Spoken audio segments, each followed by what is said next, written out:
कुछ दोस्त ऐसे होते हैं जिनकी रोज़ बात नहीं होती। हम बहुत सालों से मिले नहीं थे, लेकिन जब मिले तो लगा कि कभी वक़्त रुका ही नहीं था और हमेशा से ही हम लोग साथ थे। तो मैं और मेरी फ्रेंड हम लोग डे 2 बनारस का आपको दिखाने जा रहे हैं कि हम लोगों ने क्या-क्या किया। तो भाई हम लोगों ने प्लान करा हम 3:30 बजे उठेंगे और साड़ी ड्राइव करेंगे और निकलेंगे बनारस के लिए और हमसे पहले कोई नहीं उठेगा। लेकिन जब हम रिक्शा पकड़ कर के घाट की तरफ पहुँचे तो क्या देखा कि पूरा बनारस हमसे पहले उठ चुका था। हालाँकि हमारे लिए बहुत नया एक्सपीरियंस था कि हम आधी रात को उठ कर के किसी फ़ोटो शूट के लिए इतनी जल्दी-जल्दी रेडी होकर के जा रहे हैं। ये देखो अब भाई सुबह इतनी भीड़ थी, अभी सनराइज़ भी नहीं हुआ है और इतनी भयंकर भीड़।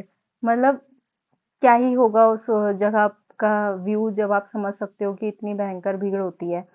हम लोगों ने बोट हायर करी क्योंकि हमें शूट कराना था और बोट से हम 80 घाट घूम करके नमो घाट तक गए और बोट पे हम लोगों ने शूट कराया। उसके बाद हम जो जितनी भी वहाँ पे पेंटिंग्स होती है ना, वहाँ पे भी हम लोगों ने शूट किया। सच में वो पेंटिंग आँखों से देखने के बाद इतनी अमेज़िंग लग रही थी, जिनका कोई जवाब नहीं है। वहाँ पे स्लो मो शूट किया और मेरी फ्रेंड शोभा, उसको इतना क्रेज़ है ना घूमने का, बस जिसका मैं कुछ नहीं जवाब दे सकती हूँ। मैं और मेरी फ्रेंड हम लोग इतनी बातचीत करते एक-दूसरे को देख के हँसते रहते हैं। ये वो जगह है जहाँ से हम लोगों ने बोट हायर करी थी और उसके बाद हम बातचीत करते-करते चल रहे थे। हम लोगों ने नेक्स्ट ड्रेस का भी प्लान करना था ना हमको कि हमको क्या पहनना है और ये सब। घाट पे घूमते-घूमते शूट कराते हुए धूप इतनी तेज़ हो चुकी थी कि लग रहा था कि अब पूरा दिन निकल चुका है, दोपहर हो चुकी है, लेकिन नहीं, तब भी सिर्फ़ 8 या 9 ही बजे थे। उसके बाद हम लोगों ने सारे घाट घूमे, सारा फ़ोटो शूट कराया और हम लोगों का प्लान था कि अब हम होटल जाएँगे वापस और ड्रेस चेंज करके फिर से निकलेंगे बीएचयू टेम्पल में शूट कराने के लिए। वहाँ दर्शन करने थे और शूट कराना था, तो हम लोगों ने ड्रेस चेंज कर ली है और हम लोग निकल पड़े हैं अब रिक्शा लेकर के बीएचयू टेम्पल की तरफ। रिक्शे में भी हम लोगों ने शूट किया।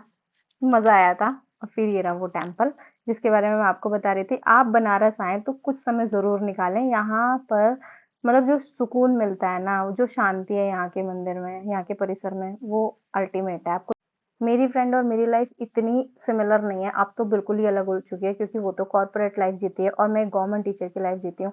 तो हम लोगों की लाइफ में बोलने का तरीका, रहने का तरीका, हम लोगों का सब कुछ एक-दूसरे से बहुत अलग है। लेकिन दोस्ती हम लोगों की बहुत पक्की है। जैसे कि वो नोएडा में रहती है और मैं किसी गाँव में रहती हूँ, तो मुझे ये लगता है कि कहीं मैं बहुत पीछे तो नहीं रह गई, कहीं बहुत आगे तो नहीं निकल गई। लेकिन दोस्ती की सबसे खूबसूरत बात तो यही है ना कि आप अपने दोस्त को देख कर के खुश रहते हो और हमेशा उसके साथ रहना चाहते हो और उसके साथ घूमना चाहते हो। हम लोग साथ में रहते हैं, घूमते हैं, फिर भी हमको कभी एहसास नहीं होता कि हम एक-दूसरे से अलग लाइफ़ जी रहे हैं।